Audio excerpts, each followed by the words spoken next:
وہ اس پر کہہ رہے ہیں کہ پنجاب حکومت نے جو 10-11 ارب روپے کا جہاز لیا ہے اس میں سے بہت سا پیسہ ہم نے اسرائیل ایئر اسپیس انڈسٹری کو انڈائریکٹ بھیجا ہے کیونکہ وہ اس پروجیکٹ کو کر رہے ہیں. یہ گلف اسٹریم کا پروجیکٹ اسرائیل کا شروع ہوا ہے. آج بھی اس کی کنسٹرکشن میں مین پارٹنر اسرائیلی ایئر اسپیس انڈسٹری ہے. یہ جو جہاز ہے اس کے اوپر گلف اسٹریم جو سیریز تھی یہ شروع کہاں سے ہوئی؟ یہ 70s میں اسرائیلی کمپنی ہے اسرائیل ایروسپیس انڈسٹریز، وہ آج بھی ہے. انہوں نے 2 جہاز اپنے ان کے تھے ویسٹ ونڈ اور ایسٹرا. ویسٹ ونڈ اور ایسٹرا لگژری جیٹ سے 1970s کے یہ انہوں نے بنائے، پوری دنیا میں بہت پاپولر ہوئے. پھر جو پیسہ تھا وہ عربی شیخوں کے پاس تھا مڈل ایسٹ میں، وہ اسرائیلی جہاز لے نہیں سکتے تھے. پھر بڑی عقل مندی کی کام ہوئی، کمپنی دوسری کمپنی کو آپریٹ ہوتی ہے امریکہ میں اور وہ پھر بکتی ہے، اس کو جنرل الیکٹرک والے لے لیتے ہیں، یہ اس کی ہولی سبسڈی بن جاتی ہے. لیکن آج بھی جو اسرائیلی ایئر اسپیس انڈسٹریز ہے یہ اس کی کنسٹرکشن کے اندر مین پارٹنر ہے.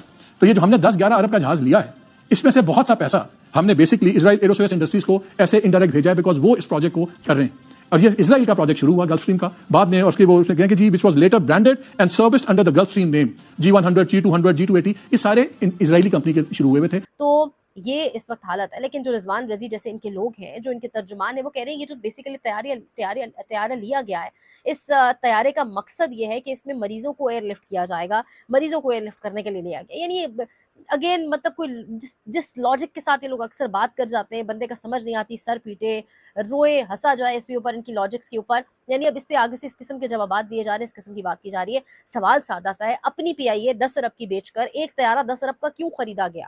یعنی اپنے اثاثے بیچ کر، اور اس ایسے ملک کے اندر جس ملک کے اندر جگہ جگہ گٹر کھلے ہوئے ہیں، عوام کے لوگوں کے غریبوں کے بچے گٹر میں گر کے جس طریقے سے لوگوں کی ڈیتھس بچوں کی ہو رہی ہیں وہ کام نہیں ہو سکتا. ان تمام پروجیکٹس پر پیسہ 1 روپیہ نہیں لگ سکتا. لیکن اسی ملک کے اندر ذرا غریب کا بچہ مرے تو مرے، وہ تو بادر نہیں کیا جاتا نا. یہ تو اس ملک میں پرواہ نہیں ہے، غریب کے بچے کے ساتھ تو جو کچھ ہوتا ہے ہو. جہاں پر سورج سے جو آپ انرجی لے رہے ہیں، جو سولر انرجی ہے، اس کے اوپر ٹیکسز آپ لگا رہے ہیں. لیکن وہاں پر وزیر اعلیٰ کو ایک اپنی شاہانہ لائف کے لیے، ایک اپنی لائف سٹائل کے لیے، ایک اپنے انداز کے لیے، جہاں پہ وہ کشن کورز پر بھی باقاعدہ پیسے لگاتی ہیں، جو کشن کورز ان کو پسند نہیں آتے ان کو باقاعدہ چینج کیا جاتا ہے. اب اس جہاز کی اگر صرف بات کی جائے تو اس کی خالی اگر یہ جہاز کھڑا رہے تو کہا یہ جا رہا ہے 50 لاکھ روپے اس کا 1 مہینے کا خرچہ ہے. اس کی مینٹیننس کے اوپر $5 ملین کا خرچہ ہے. اور لاہور سے اسلام آباد صرف اگر ٹریول اس میں ہماری وزیر اعلیٰ کرتی ہیں تو 28 لاکھ، یعنی 28 لاکھ کا خرچہ صرف لاہور سے اسلام آباد ٹریولنگ کے اوپر ہے. تو یہ لوگوں کے حالات زندگی ہمارے سامنے ہیں، لیکن پھر جھوٹ بولے جاتے ہیں. اسی جہاز کے اوپر جتنے اس بات کے اوپر جھوٹ بولے گئے وہ عظمیٰ بخاری صاحبہ سامنے آتی ہیں، اور جس طریقے سے معاملات کو آگے کیا جاتا ہے ہم بہت اچھے سے جانتے ہیں. یہ عوام کو جہاز پر لگا کر بڑی واردات خاموشی سے کر لی گئی. ویسے پنجاب حکومت پر تنقید نہیں ہو سکتی، لیکن جہاز پر سب کو کھلی چھٹی دے دی گئی. گٹر کا معاملہ بھی ایسا ہی تھا، کیونکہ اس ٹائم آپ کو 2 ہی خبریں نظر آئیں گی، ایک وہ گٹر کے معاملے والی اور ایک جہاز والی. بیچ میں غزہ بورڈ آف پیس، وہاں پر بیٹھنا، سب کا اکٹھے ہونا، تعریف کرنا کہ you are truly a saviour of South Asia, اور اس کے بعد نیتن یاہو سے ایک ہاتھ ملا لینا انڈائریکٹلی یا ڈائریکٹلی، اور جس طریقے سے خاموشی سے تمام طرح پروسیس کے اوپر کام چل رہا ہے. نیرا شگری بھی لکھ رہی ہے کہ all this fuss was a prelude to Gaza peace board meeting. تو واقعتاً اب سب کو سمجھ آ رہا ہے کہ ہو کیوں رہا تھا.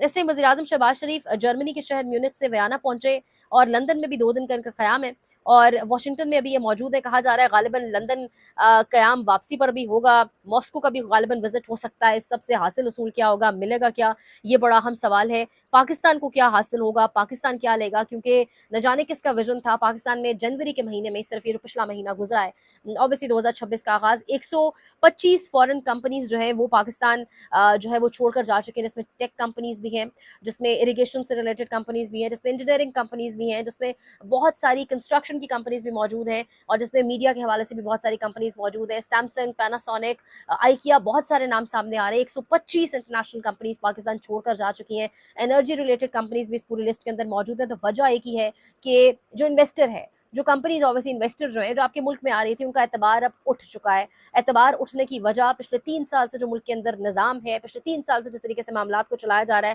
یہ میرے اور آپ کے سامنے ہے.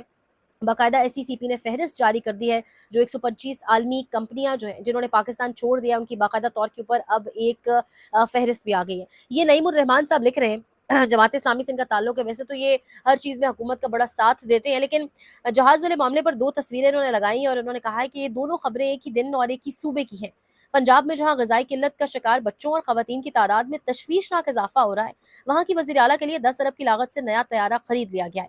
ابھی کچھ روز قبل ہی چچا وزیر اعظم نے محض 10 ارب روپے کی نیٹ رقم میں پی آئی اے کا پورا ادارہ بیچا اور خوب جشن منایا اور اب بھتیجی وزیر اعلیٰ صاحبہ نے پرتعیش اڑان کے لیے بہترین جہاز خرید لیا ہے. پنجاب سے 1 کروڑ سے زائد بچے آؤٹ آف اسکول ہیں. سمجھ نہیں آتی، یہ لوگ ٹویٹس تو کر دیتے ہیں، لوگ تنقید تو کر دیتے ہیں، لیکن اس نظام کے ساتھ کھڑے ہوتے ہیں، اس نظام کو باقاعدہ سپورٹ کرتے ہیں، بہت سارے فورمز کے اوپر سپورٹ کرتے ہیں. اس قسم کی تنقیدی آوازیں کچھ مخصوص موقع پر پھر اٹھانے کا فائدہ آخر عوام کو کیا ہے؟ بڑا اہم ہے. ذیشان عزیز صاحب ٹویٹ کر رہے ہیں کہ جہاز کی خریداری اور سی سی ڈی کے سینکڑوں قتل، یہ ایسے کیسز ہیں جن میں وقت بدلتے ہی مریم نواز صاحبہ جیل یاترا پر جا سکتی ہیں. تب نہ تو عورت کارڈ چلتا ہے اور نہ ہی شریف فیملی کا کوئی کارڈ چلے گا. تو دیکھنا ہوگا کہ معاملات کس طرف جاتے ہیں. یہی سے اگر میں آگے بڑھوں تو آپ کو بتاؤں کہ رانا ثناءاللہ کا ایک بڑا امپورٹنٹ اسٹیٹمنٹ، ایک اہم وزیر، اہم حکومتی پوزیشن کے اوپر، کہ عمران خان کو 2 مرتبہ اپروچ کیا گیا لیکن عمران خان اپنی ٹرمز اینڈ کنڈیشنز بتا رہے ہیں. رانا ثناءاللہ صاحب کو شاید ٹھیک ڈانٹ پلائی گئی ہے کہیں سے، اور اب رانا ثناءاللہ صاحب کہہ رہے ہیں عمران خان یا پی ٹی آئی کو، بانی پی ٹی آئی کو کوئی ڈیل آفر نہیں کی گئی اور نہ کبھی ہوگی. انہوں نے اپنے بیان سے ہی منہ موڑتے ہوئے کلیئرٹی دے دی اور غالباً obviously کسی کو خوش کرنے کی بھی کوشش کی. تو یہ اس وقت تمام تر سچویشن ہے. دوسری جانب میں جاتے جاتے آپ کو بتاؤں تو وہ جو ایک بڑی خبر تھی، جو فارمر 14 کرکٹرز نے، کیپٹنز نے باقاعدہ طور کے اوپر ایک خط لکھا تھا، وہ خط پبلش بھی ہوا تھا، اور امپورٹنٹ یہ ہے کہ وہ ایک عالمی خبر بھی بنا. جب وہ چیز ہم نے آپ سے ڈسکس کی تو میں نے یہ بات شیئر بھی کی کہ یہ عالمی خبر بنے گا. یہ 1 یا 2 دن کے بعد تمام انٹرنیشنل نیوز پیپرز کی ہیڈ لائن ہوگا، لوگ اسے ڈسکس کر رہے ہوں گے. اور اب سری لنکن رکن پارلیمنٹ اجیت پریرا کی سری لنکن پارلیمنٹ میں عمران خان کے لیے قرارداد. حراست کے دوران عمران خان کی صحت اور روا رکھے جانے والے سلوک پر تشویش کا اظہار. عمران خان کے لیے آزادانہ طبی سہولتوں کی فراہمی کے لیے اپنی حکومت سے انسانی ہمدردی کی بنیاد پر اقدامات اٹھانے اور پاکستانی حکام سے سفارتی اور پارلیمانی رابطوں کا مطالبہ. تو یہ اس وقت سچویشن ہے. اب سری لنکن پارلیمنٹ سے بھی باقاعدہ طور کے اوپر آوازیں اٹھ رہی ہیں. اور صرف یہی معاملہ نہیں ہے، یہاں پر آپ کے ساتھ اسکرین پر ایک آرٹیکل چل رہا ہوگا. یہ کلیٹن مرزیلو، یہ ایک کرکٹ رائٹر ہے. مڈ وے جو ایک انٹرنیشنل پیپر ہے اس کے ڈیپٹی ایڈیٹر بھی کہا جاتا ہے یہ ہے. انہوں نے بھی ایک آرٹیکل لکھا ہے، nothing short of a master stroke skips. اور جس پورے کے پورے اس آرٹیکل کے اندر جس طریقے سے جو 14 کپتانوں نے، فارمر کیپٹنز نے جو آرٹیکل عمران خان کے لیے لکھا، اس کی بات کی گئی ہے. اور اب یہ ایک انٹرنیشنل خبر بن رہا ہے. اس خط کے اوپر باقاعدہ آرٹیکلز لکھے جا رہے ہیں، اور عمران خان کی رہائی، ان کا میڈیکل چیک اپ، ان کو میڈیکل کس طریقے سے ریلیف ملنا چاہیے، اس پر اب دنیا آواز اٹھا رہی ہے. خاموشی ہے صرف تو پاکستان میں ہے. بہرحال کچھ اپڈیٹس ہیں، انشاءاللہ اگلے ولاگ میں بھی آپ کے ساتھ شیئر کریں گے. دیکھتے رہیے سیاست.pk.